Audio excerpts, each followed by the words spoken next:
Oh, the royal insiders are clutching their pearls again.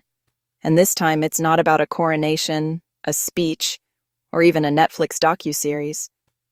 No. This time the palace's biggest scandal of the week is that Prince Harry and Meghan Markle dared to show up at Kris Jenner's 70th birthday party.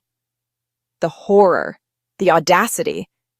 How dare they step into a billionaire's mansion wearing black tie, smiling, and, God forbid, having a good time. According to palace insiders, their attendance was so tacky. Imagine that.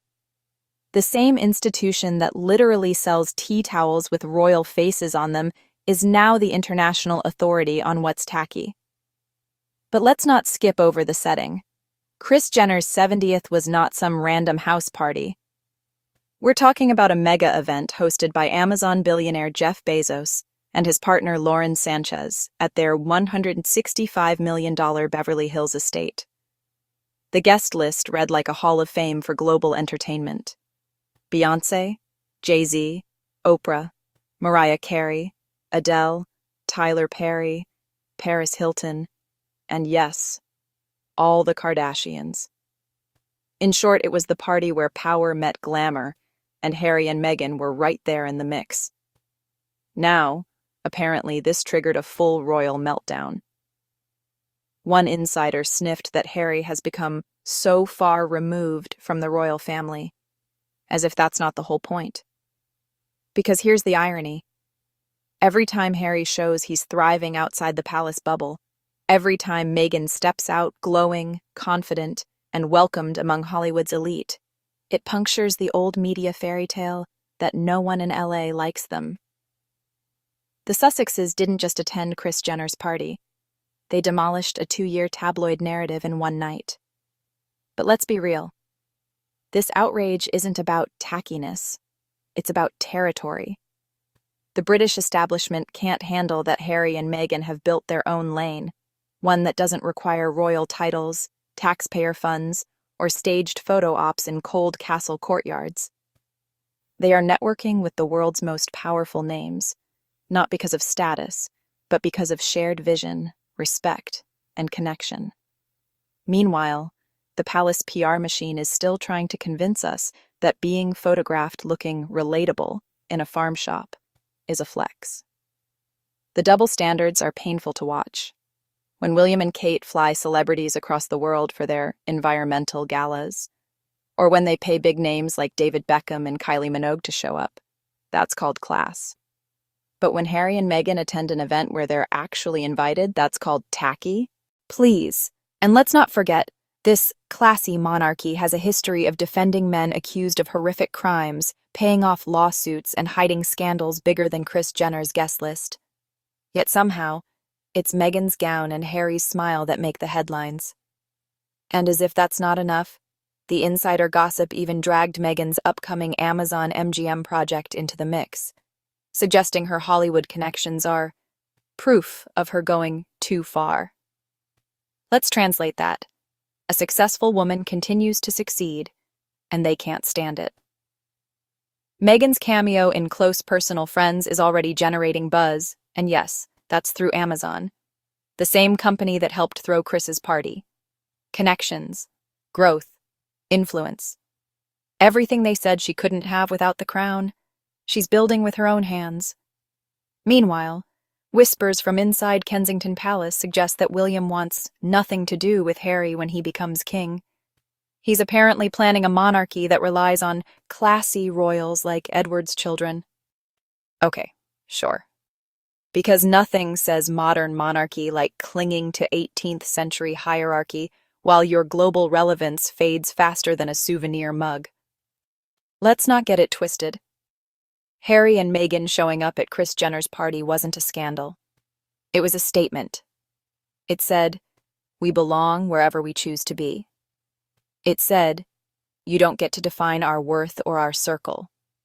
The British tabloids can call it tacky, but the reality is that the Sussexes were in the room with the world's most powerful names, while the so-called classy royals were still trying to convince the Daily Mail that Britain's fading monarchy is still trending.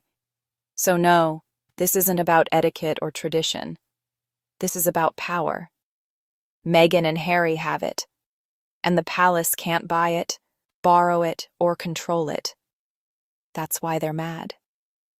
The Sussexes are living free, thriving, and surrounded by people who choose to be around them, not people paid to clap for them. And that's not tacky. That's victory. Now someone tell the palace to stop reading page 6 and maybe focus on their own public image. Because the Sussexes are out here being invited, not indicted. I'm personally happy that Harry and Meghan had a great Saturday at the Baby2Baby Gala fundraiser and at the 70th birthday party for Kris. I don't care what haters or anyone else has to say about any outrage about a poppy or a guest list. They are wealthy people, and they have both lived lives where their philanthropy is a true sign of who they really are. I don't care for Bezos, but I know that whatever relationships the Sussexes or anyone else has with people, I will never know the extent of that relationship. I can only assume through these photos and previous photos of them, and Doria, with the Kardashians, Jenners at previous fundraisers, that it is a relationship built on common interest and genuine respect.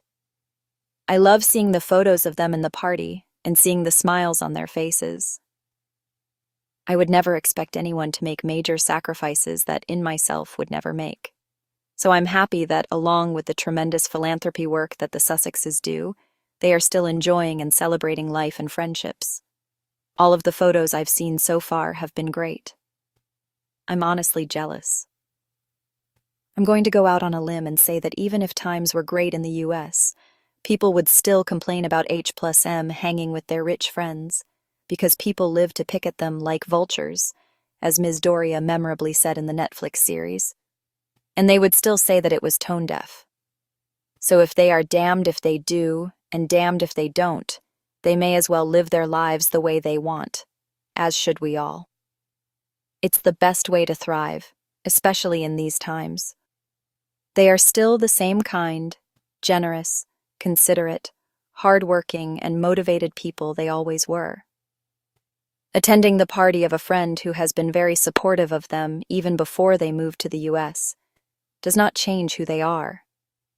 In the same way people always act as though Harry and Meghan should only be seen doing charity work, as though they've not got bills to pay, there are people who act as though they ought to remain unseen and never go out and have fun unless, even if, it's related to charity work. Oh yeah, and only the sort of charity work that they, the onlookers, approve of. If they need to keep a low profile when they hang with their rich friends, then they would never do anything or go anywhere because guess what? Many of their friends are rich. As someone said on Twitter, Harry and Meghan did not escape one cage to be put into another, and by strangers with their weird and judgmental purity tests. Considering what these two have been through in the past 9 years, and are still going through, it warms my heart to see them out and about, looking happy and free and having fun and surrounded by people who continue to have their backs. Good on them. The lack of care, all because they went to a birthday party celebrating a wealthy friend where other wealthy people, like them, were also at. Just like the outrage about Poppy Gate, assuming that people don't care because they attended a birthday party for a friend, is a huge stretch.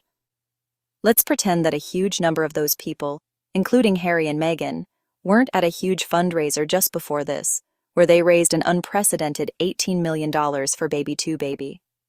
Let's ignore the fact that most of these people are photographed contributing to worthy causes in their communities and beyond, when they could easily live their lives without helping anyone.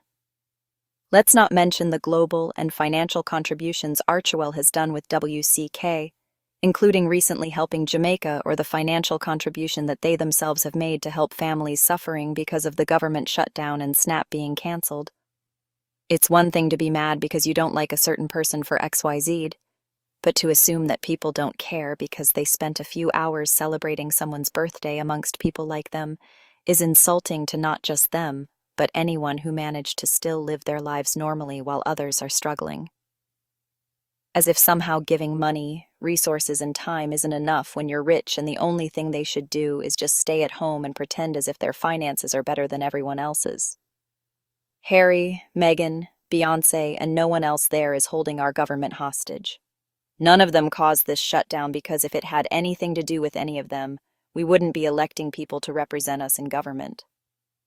There weren't protests all over this country because the wealthy who don't hold any political offices were smiling and enjoying each other's company. One 70-year-old wealthy woman's party didn't put us in this situation. Voting for an incompetent convicted felon to run this country and allowing him to appoint equally incompetent people to be part of that administration is why we are where we are. They went to a party that they didn't arrange, and a party for someone they genuinely like, regardless of what you or anyone else thinks of Kris or anyone else there. They didn't refuse to compromise with an opposing political party to help make sure that millions of people continue to receive money from SNAP and that our healthcare costs don't skyrocket.